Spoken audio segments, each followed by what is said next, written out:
45 కేసుల్లో నిందితుడిగా ఉన్న అంతర్రాష్ట్ర దొంగ 15 ఏళ్లుగా పోలీసులను ముప్పుతిప్పలు పెట్టాడు. చివరికి రోడ్డు ప్రమాదానికి గురై దొరికిపోయాడు. నంద్యాల జిల్లా కొత్తపల్లి మండలం వీరాపురానికి చెందిన తెలుగు మల్లెపూల నాగిరెడ్డి జల్సాలకు అలవాటు పడి చోరీలు చేశాడు.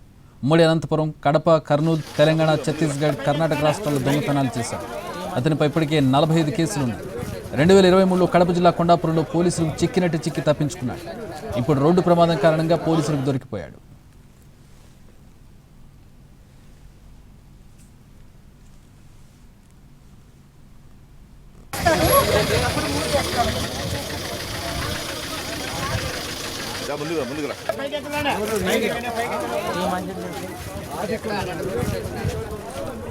అనంతపురం జిల్లా విడపనకల్లు శివారులో ఈ నెల 4న జరిగిన రోడ్డు ప్రమాదంలో నాగిరెడ్డి గాయపడ్డాడు. కారును నిర్లక్ష్యంగా నడిపి ఎదురుగా వస్తున్న మరో కారును ఢీకొట్టాడు.